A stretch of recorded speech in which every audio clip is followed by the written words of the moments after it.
থাকো এদিকে আর্টিকেলস। হ্যাঁ,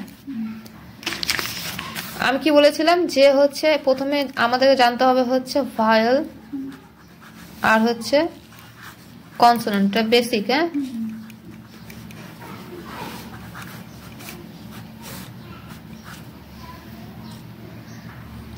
ভায়েল কয়টা? 5টা। কি কি? এ E I O you.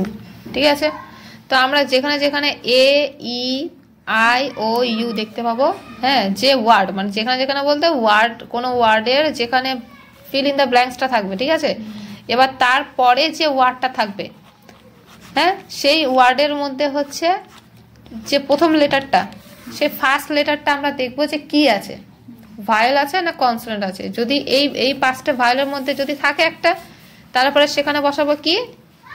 An. কি বসাবো? তাহলে এই 5টা যেখানে যেখানে থাকবে তার সামনে আমরা কি বসাবো? অ্যান। ঠিক আছে, কনসোনেন্ট এই যে 5টা আছে, এই 5টা বাদ দিয়ে যেগুলো সেগুলো হচ্ছে কনসোনেন্ট। তাহলে যদি আমরা হচ্ছে 26টা লেটার বলি, হ্যাঁ 26 লেটার্স, তাহলে 26 লেটারের মধ্যে 5টা চলে গেল, তাহলে কটা থাকলো? 21। ঠিক আছে, 21টা। হ্যাঁ, তাহলে এই যে বাকি 21 লেটার্স সেগুলো সবই হচ্ছে কনসোনেন্ট।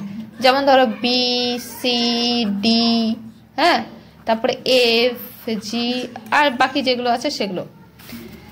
দুটোকে বলা হয় সেমি ভায়েল, একটা হচ্ছে ডাব্লু আর হচ্ছে ওয়াই। হ্যাঁ, এই ডাব্লু আর ওয়াই কে কি বলে? Semi vowel.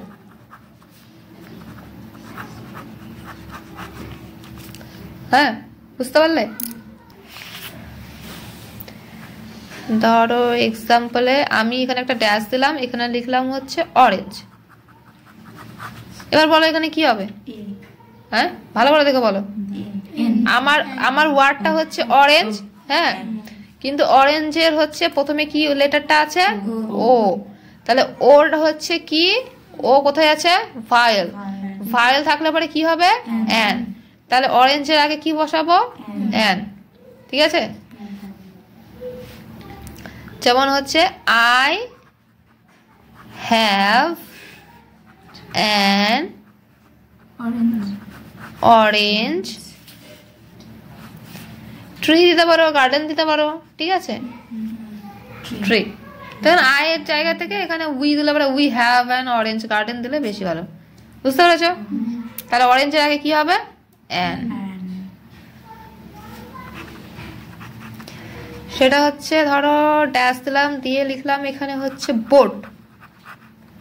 কি হবে বলো? A boat. কি হবে? এ। কারণ এখানে যে বিটা আছে সে বিটা হচ্ছে কনসোনেন্ট, আর কনসোনেন্ট থাকলে কি বসাবো? এ। ঠিক আছে, এইটুকু। যেমন ধরো we see there dash boat, তাহলে we see there a boat, তাই তো? তাহলে ভায়েল আর কনসোনেন্ট এইটুকু বুঝতে পারছো?